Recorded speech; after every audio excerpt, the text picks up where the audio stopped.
Bu, dengar dulu. Kenapa Nabi bilang begini? Andai saja boleh manusia sujud kepada sesamanya manusia, maka istri sewajibkan sujud depan suaminya.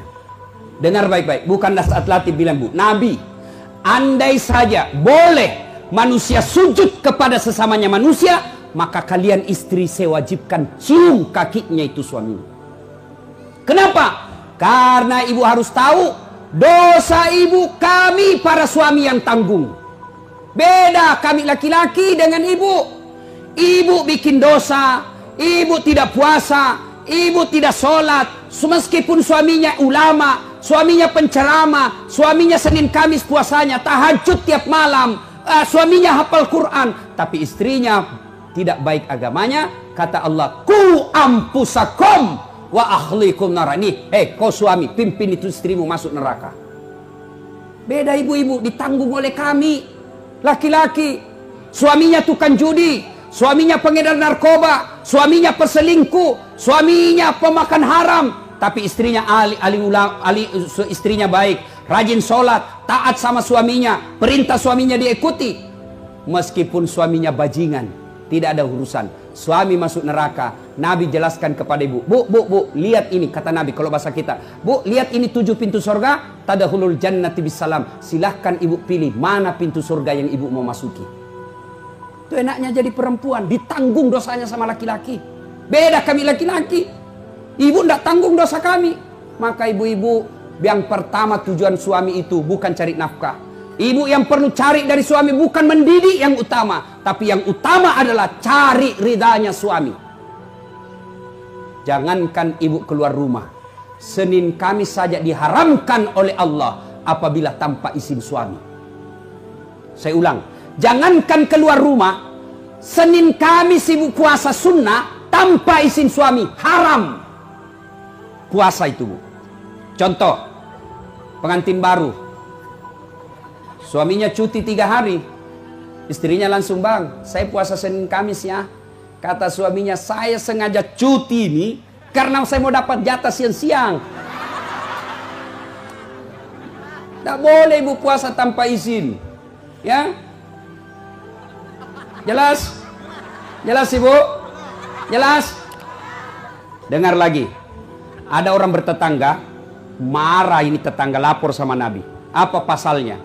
Sakit ini bu tetangganya, dia datang panggil anaknya, seorang perempuan. Bu, ibu mamanya lagi sakit, datang ki pergi lihat ki. Apa kata ini ibu anaknya? Mohon maaf, suamiku pergi tugas, saya dilarang keluar rumah sebelum suami saya pulang. Sakaratil maut ini ibunya, datanglah ibu, sudah sakaratil maut ibumu, kau datanglah besuk dia. Saya minta maaf, saya mau sekali tapi suami saya belum pulang. Akhirnya meninggal, mau dimakamkan, datang lagi. Bu, sudah meninggal ibumu, kau datang yang terakhir kalinya. Mohon maaf, saya cukup berdoa. Kenapa? Suami saya belum pulang, saya tidak berani tinggalkan rumah.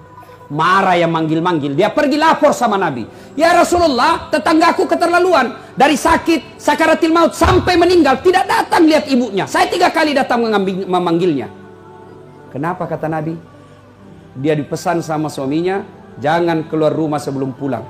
Mendengar ini, apa Nabi marah? Subhanallah, Nabi justru menjelaskan, alhamdulillah diampuni seluruh dosa ibu yang meninggal karena punya anak yang taat sama perintah suaminya. Ada ibu-ibu Bayangkari begitu sih? Ada? Yang banyak saya lihat baru 10 menit pergi suaminya juga keluar juga dia apa? Dia tawaf satu komplek. Dia kelilingi satu komplek. Masya Allah. Ya, alangkah bahagianya kita suami pergi menjalankan tugas sebagai aparat negara, Lalu istrinya sholat duha 8 rakaat. Selesai sholat duha dia kirimkan SMS suaminya, Pak, jangan menghalalkan segala cara. Rezeki sudah Allah tentukan. Meskipun bapak kejar, kalau bukan rezeki bapak tidak akan masuk. Tapi meskipun bapak tidak kejar setengah mati, kalau rezeki bapak pasti masuk. Bapak jangan menghalalkan segala cara. Salam sayang selalu dari istrimu di rumah. Bahagianya itu suami kalau dapat SMS begini, Bu, dia kasih lihat itu semua di kantor di polsek. Lihat kau istriku, istri yang soleha. Pernah SMS begitu suaminya, Bu? Pernah? Paling SMS jangan lupa singgah beli gas. Masih baik kalau gas, kalau pembalut. Saya pernah rasakan ini, Pak. Saya pulang takziah malam-malam, tiba-tiba mamanya cek SMS, Ustaz, habis pembalut. La haula wala quwata illa billah. Saya singgah di warung, saya berdoa, mudah-mudahan tidak ada yang kenal saya. Begitu saya bayar, tiba-tiba ada ibu bilang, Ustaz beli pembalut. Langsung aku bilang, biar Mi, daripada saya melahirkan. Pak, bapak juga jangan tipu suami istri. Pak, jangan pernah nipu istri. Alasan rapat, ternyata pergi merapat.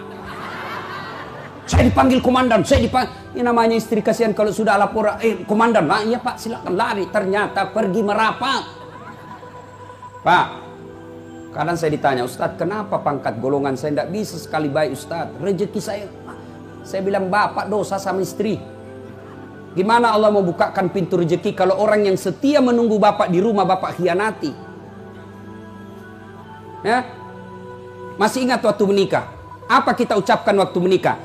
Bapaknya bilang begini yang perempuan, saya nikahkan engkau dengan anak gadisku ini dengan mahar tunai karena Allah. Siapa yang kita jadikan mahar? Siapa yang kita jadikan jaminan? Tunai karena Allah. Kita ambil anak gadisnya orang, dihalalkan anak gadisnya orang atas nama Allah. Allah yang kita jadikan jaminan. Kapolres saja bapak jadi jaminan.